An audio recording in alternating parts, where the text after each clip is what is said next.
Hey, what's up, YouTube? It's Logan, the drunken metalhead who muses, and tonight I am here to talk about a contest. Johnny Mac over at Rock and Metal Plus just hit 500 subscribers. Cheers to Johnny, and I wanted to hop in. Well, first off, to congratulate him, but then also I like the subject of the contest that he's doing. He wants us to pick 5 albums that essentially introduced us and got us into some of our favorite genres of music. I always love talking about musical origins and, everyone's individual journey through music and, especially how you end up liking extreme metal. So for me, this was a no-brainer to hop in on. And yeah, cheers to Johnny and let's get going.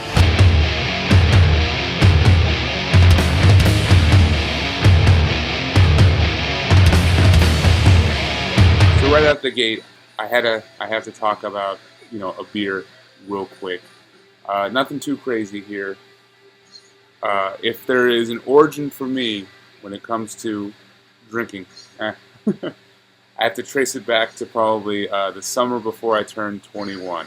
I started hanging out with older dudes from my lifeguarding job, and right after work, we always end up with like a 12 pack of these right here, and we just chill and run through it, talk about the day,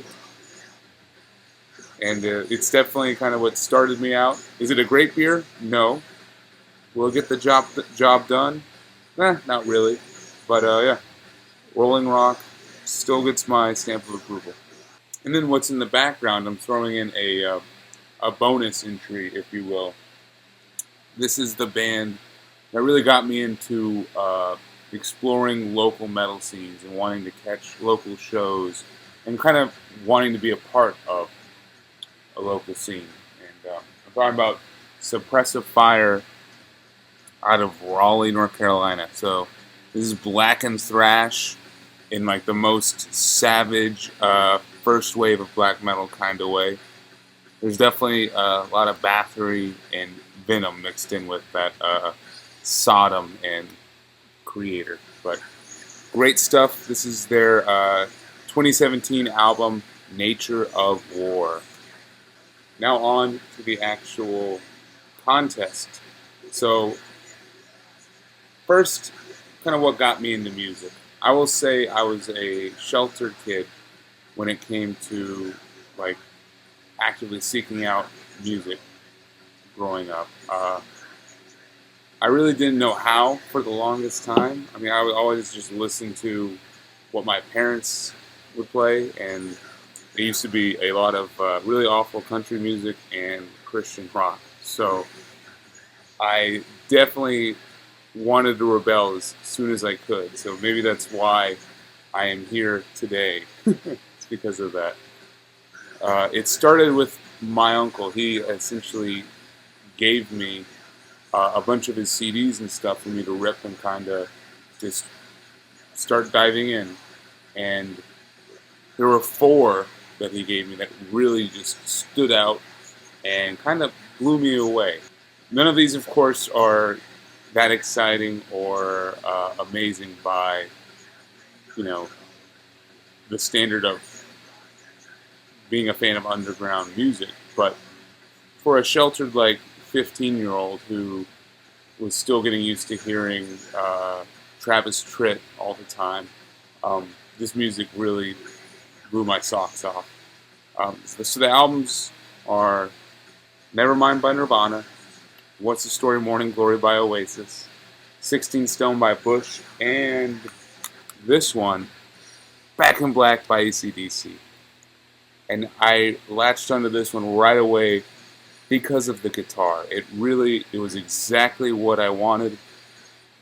I really didn't know what I was missing in my life up until I heard the intro to Hell's Bells, and then I was immediately hooked.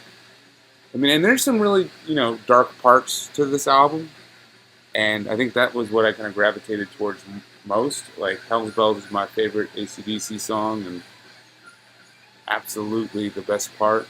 Um, of course, the riffs really all kind of start to sound the same now that I'm looking back on it. But giving the dog a bone, um, what do you do for money, honey? And have a drink on me were all like great songs too, with just a killer riff. And you can't go wrong with Back in Black too. But oh, gotta mention Shoot to Thrill. Yeah, all I know is this album hella important to me. Do I really ever listen to it? No. But is it still like ingrained in here? Yes. Okay. So from there, the next genre of music that really clicked with me was grunge. It was just edgy enough to be different from like all the classic rock that I was kind of surrounding myself with. But then at the same time, it was still kind of safe. It wasn't super scary. But the band that I latched to the most from that scene is probably the most metal of them. So I was definitely marked to be a metalhead at this point. Uh, when I was probably around 16, I found a greatest hits for Alice in Chains. Of course, I have since sold it because I ended up with literally every single one of their albums, so I had no need for a greatest hits. So that's why I kind of just pulled their whole discography. I want to say that the two that are probably the most important for me initially, I want to say Tripod and this one, Black Is Way to Blue. So Tripod was the first full length from them that I did buy, and God, it's the weirdest Alice in Chains album, but I still love it. Some of the songs are kind of odd and not as metal as what they were on Dirt, but it still fits the bill. You can't go wrong with Sludge Factory, Head Creeps, Goddamn, Nothing Song. I love every track on this album. And then this one came out right after I got into them back in 2009. And this is one of those albums that I anticipated it, like going up to release day. Went to buy it right when it came out and was just blown away. Black Gives Way to Blue is a perfect comeback album. It really balances metal heaviness with like commercial radio rock, and then every single part of Alice in Chains' discography up to this point. It's really exactly what it needed to be. Some of my favorites, Last of My Kind is great. A Looking in View and Acid Bubble are both like the two doom metal staples off of here that I just absolutely love. Especially the riff in Acid Bubble. That shit just kicks ass. And then there's the commercial aspect of tracks like Check My Brain and Take Her Out, which I really enjoyed back at the age of 16. So, God, I have to mention Alice in Chains. One of the most important bands for me. So then, the next musical step that I want to talk about, I could talk about new metal, but I'm not going to go there with this video. But the next musical step I want to talk about is thrash. For me, the first band that really clicked with me from this genre, where I was like, this is a band I'm choosing to like and really enjoy, was Megadeth. And this was the first album from them I got. Countdown to Extinction. This was a Walmart find of all things. I think I got it for $5 from Walmart. I know this album gets some hate, or is just often not regarded as a good Megadeth album, or is seen as their sellout. But I still think it's great. There's killer riffs. It's very dark. The songwriting is top-notch. I think Dave sounds top-notch. You can't go wrong with basically every single song on here. Skin of My Teeth is a great opener. Symphony of Destruction and Sweating Bullets are just perfect singles. Sweating Bullets especially. That's just a crazy crazy song. Um, and then like the more laid back commercial parts of it really stand out to me as well. I enjoy how memorable songs like Foreclosure of a Dream, This Was My Life, Captive Honor, and Countdown to Extinction are. So, cheers to Mega Dave. Okay, from there, the next big hurdle for me to jump through was getting used to harsh vocals. And that definitely took a little bit of time. There were a couple experiments, like I tried to get into Cannibal Corpse, I tried to get into Amon Amarth. What I needed was a band with training wheels on, essentially, in the vocal department. And of course, the 2000s, like, new wave of American metal, that the metalcore scene, had me covered, and specifically this album from Shadows Fall, The War Within. I know, like, the vocals aren't necessarily like death metal growls or even that intense. They're really more of a uh, hardcore bark than anything, but still, Brian Fair from his band really does get to some heavy moments on this album. Like certain tracks, like The Power of I and I, Stillness, Those Who Cannot Speak. That shit is pretty intense. But then at the same time, there are epic songs on here that really just hooked me, and I couldn't put them down. Enlightened by the Cold, What Drives the Weak.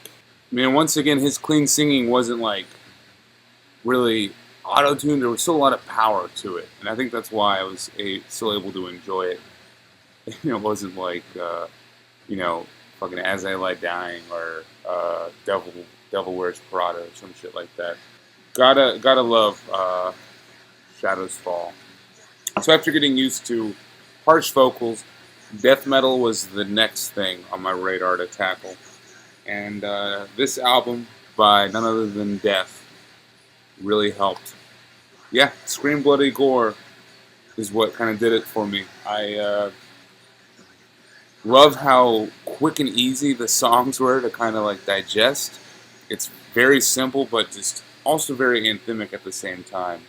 I mean, you can already tell that Chuck was a great songwriter.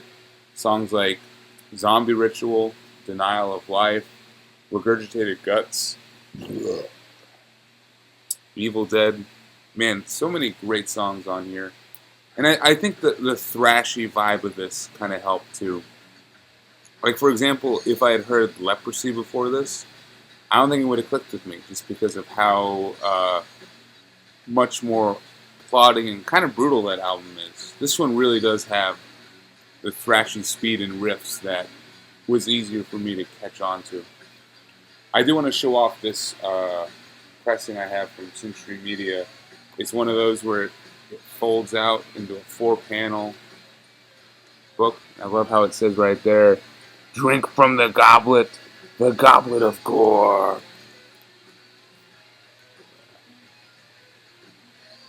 Probably one of my favorite CDs that I own.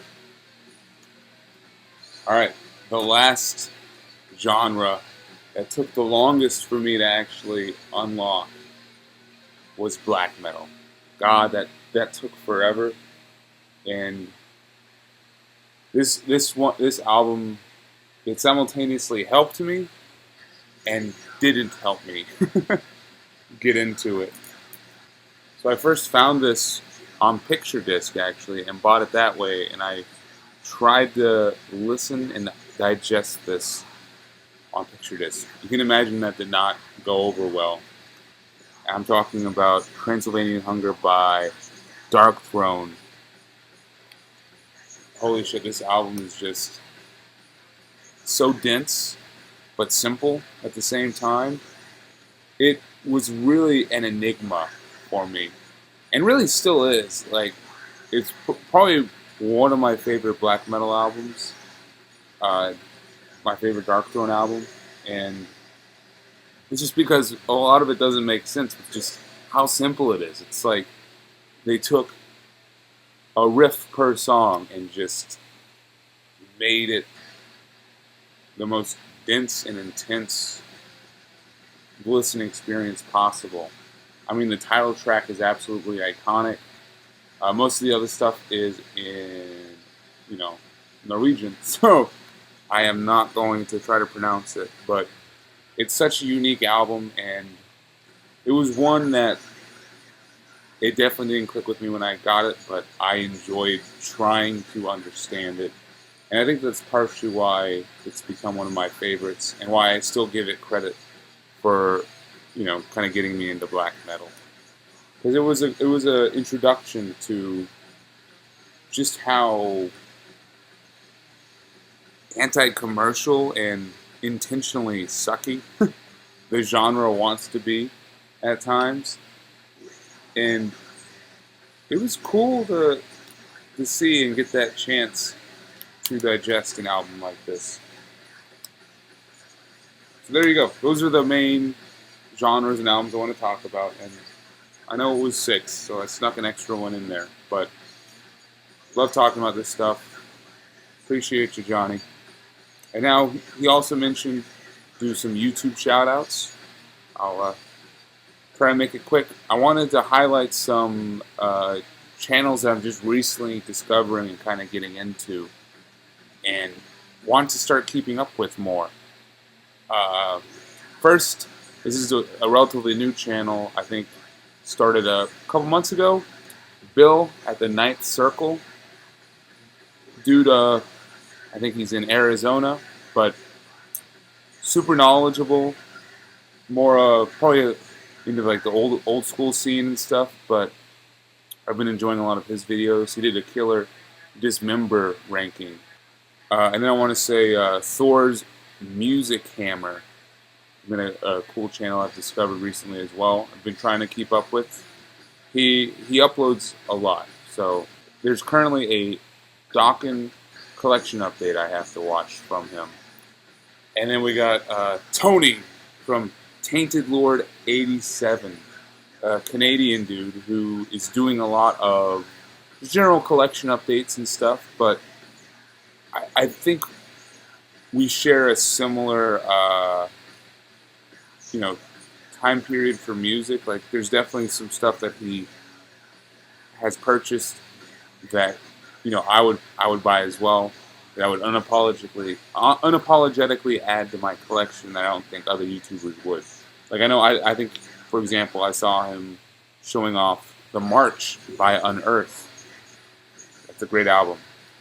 And then we got Simon over, I want to say in Britain. His channel's name is Pieface. Love the name. Dude's been a commenter on some of my videos, and caused me to check out his channel. It's great. Definitely trying to keep up with that one as well. And then finally, God of Grind. I think he just started uploading videos. So far, he only has live videos up there on his channel, but a bunch of cool small shows and great bands. Flesh Rot, Year of the Knife, I think, are some of the ones he's uploaded. But I hope to see more from him. So, there you go. 5 channels, 6 cool albums. Yeah, and hopefully you can kind of see where I'm coming from when it comes to this music a little bit better. Partially why this is a preferred topic of mine. Musical origins is always fun to talk about. But, Johnny, cheers, mate. Thanks for hosting. Congrats on 500. And for all, thank you for watching.